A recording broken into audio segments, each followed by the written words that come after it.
पहलगाम हमले पर पीएम मोदी ने बड़ी हुंकार भरी है। पीएम मोदी ने पाकिस्तान को बहुत बड़ी चेतावनी दी है। मिट्टी में मिलेंगे पहलगाम के गुनहगार, गुनहगारों को कल्पना से बड़ी सजा मिलेगी। दुश्मनों ने भारत की आत्मा पर हमला किया, आतंकियों की बची हुई जमीन मिटा देंगे। आतंकियों की पहचान कर उन्हें सजा दी जाएगी। पीएम मोदी ने एक तरह से पूरी दुनिया को यह संदेश दिया है। पहलगाम हमले को लेकर उन्होंने आज अपने संबोधन की शुरुआत में ही सबसे पहले मौन रखा। पहलगाम में जिनकी जान गई उनके लिए मौन रखा और उसके बाद बड़ी हुंकार, बड़ी चेतावनी, मिट्टी में मिलेंगे पहलगाम के गुनहगार।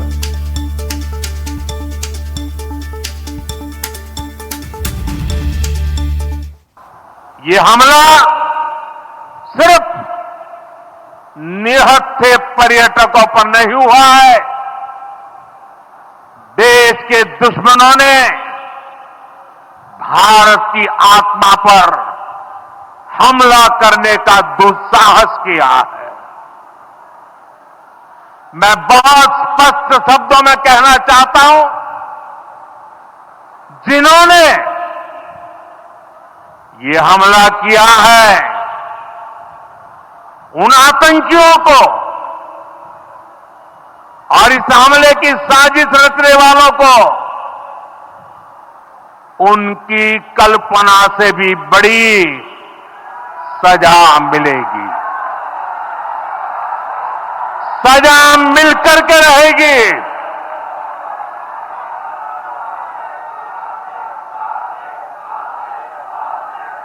अब आतंकियों की बची खुची जमीन को भी मिट्टी में मिलाने का समय आ गया है।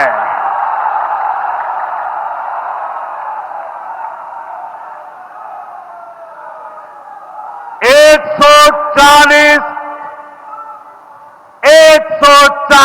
करोड़। इधर पहलगाम आतंकी हमले में मारे गए रायपुर के कारोबारी दिनेश मीरानिया का आज अंतिम संस्कार हुआ। सैकड़ों लोगों ने नम आंखों से दिनेश को अंतिम विदाई दी। मारवाड़ी शमशान घाट में उनका अंतिम संस्कार हुआ।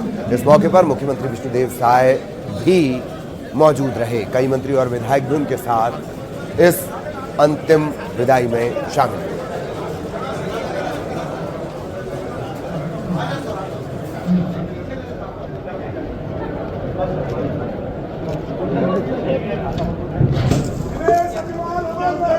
रायपुर के कारोबारी दिनेश मीरानिया, आज उनका अंतिम संस्कार हुआ। खुद मुख्यमंत्री विष्णुदेव साय, मंत्री ओपी चौधरी, मंत्री विजय शर्मा, राजेश मूणत, सच्चिदानंद उपासने, ऐसे तमाम जो भाजपा के दिग्गज नेता हैं, बड़े नेता हैं, वो इस अंतिम यात्रा में शामिल हुए। और सीएम साय ने कहा है कि पाकिस्तान को उसकी हरकत का खामियाजा भुगतना होगा। जिस तरह से पहलगाम में आतंकियों की कायराना हरकत हुई, जिस तरह धर्म पूछ कर मारा गया, इसकी जितनी निंदा की जाए कम है। जो हरकत हुई है उसका खामियाजा पाकिस्तान को भुगतना होगा। सीएम ने यह भी कहा कि रायपुर के दिनेश का बलिदान व्यर्थ नहीं जाएगा। चर्चा के बाद उनके नाम से उनकी स्मृति में सड़क का नाम रखा जाएगा।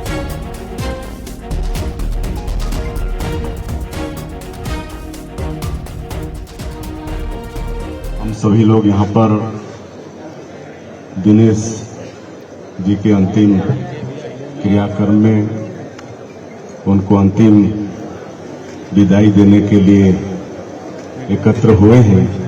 आतंकवादियों का कायराना हरकत हुआ, निहत्थे निर्दोष लोगों के ऊपर गोली चलाई गई और वो भी धर्म को। भारत की प्रगति का आधार है, जो विकसित भारत की मजबूत नींव है और जो भारत में बड़े बदलाव की नई गाथा लिख रहा है।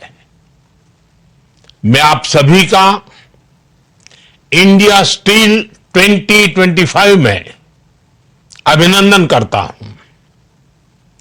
मुझे विश्वास है ये आयोजन नए आइडियाज साझा करने के लिए। और इधर पहलगाम आतंकी हमले पर वित्त मंत्री ओपी चौधरी ने निशाना साधा। उन्होंने कहा कि हम ऐसा देश बनाएंगे जिसमें कलमा पढ़कर जान नहीं देनी होगी। आतंक को उसी की भाषा में जवाब दिया जाएगा। केंद्र सरकार इन पर कठोर कार्रवाई करेगी।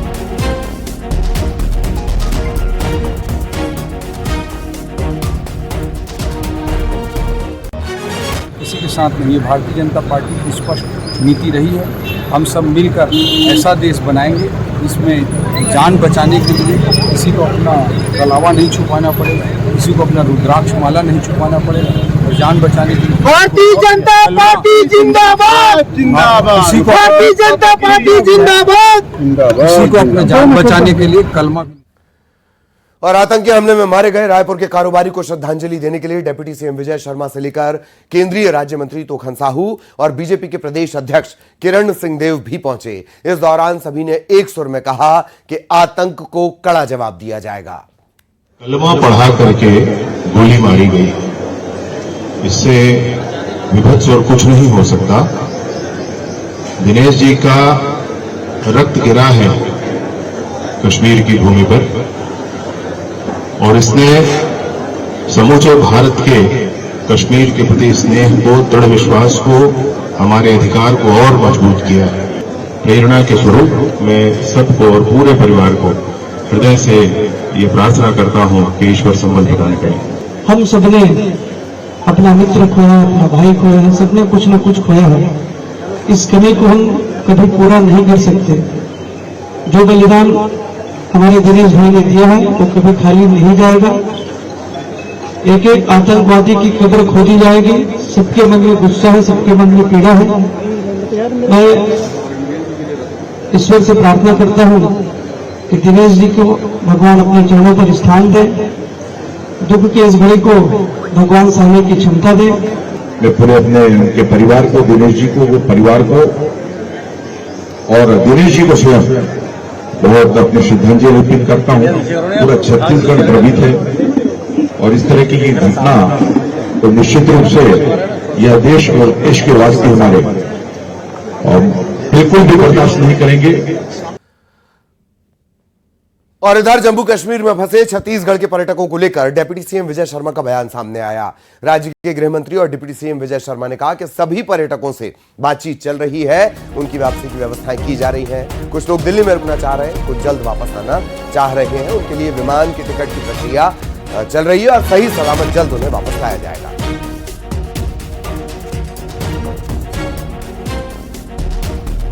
से भी काफ़ी लोगों से मेरी बात हुई जो दिल्ली में रुकना चाहते हैं, उनको दिल्ली में रुकाया जा रहा है। श्रीनगर में उनको सेना के ऑफिस में और इसमें रेस्ट हाउसेज में बहुत अच्छे ढंग से सबको रुकाया गया है। वो सब वापस भी आ रहे हैं। टिकट वगैरह की थोड़ी व्यवस्था आवश्यकता थी तो उस पर चर्चा हुई। पहलगाम में आतंकी हमले के खिलाफ बिलासपुर में कांग्रेस ने प्रदर्शन किया। पूर्व डिप्टी सीएम टीएस सिंहदेव के नेतृत्व में कांग्रेसियों ने प्रदर्शन किया। कांग्रेसियों ने पाकिस्तान का पुतला फूंका और आतंकवाद और पाकिस्तान के खिलाफ नारेबाजी भी की।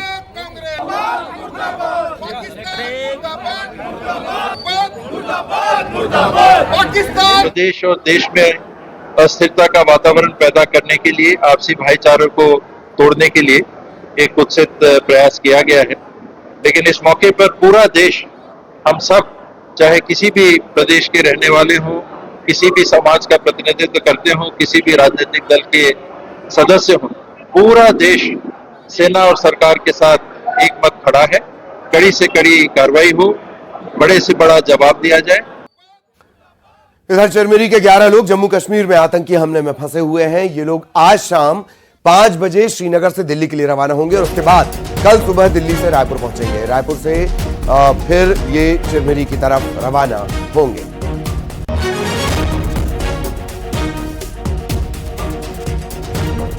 चिरमिरी के 11 लोग जो वहां पर गए हुए थे वे फंसे हुए हैं। आज शाम 5 बजे श्रीनगर से दिल्ली वो रवाना होंगे और कल सुबह दिल्ली से रायपुर पहुंचेंगे। खबर बिलासपुर से। यहां से कश्मीर गए कुछ लोग श्रीनगर में फंसे हुए। ये सभी लोग मुरारी बापू की कथा में शामिल होने के लिए गए थे। पहलगाम आतंकी हमले के बाद से ये होटल में कैद हैं। बता रहे हैं कि लौटने के संसाधन नहीं। 26 अप्रैल तक फ्लाइट पूरी बुक है और या फिर कीमत कई गुना बढ़ गई है। बिलासपुर प्रशासन ने अब तक इनकी कोई सुध नहीं ली है, जिसके चलते उनकी चिंता बढ़ी हुई है।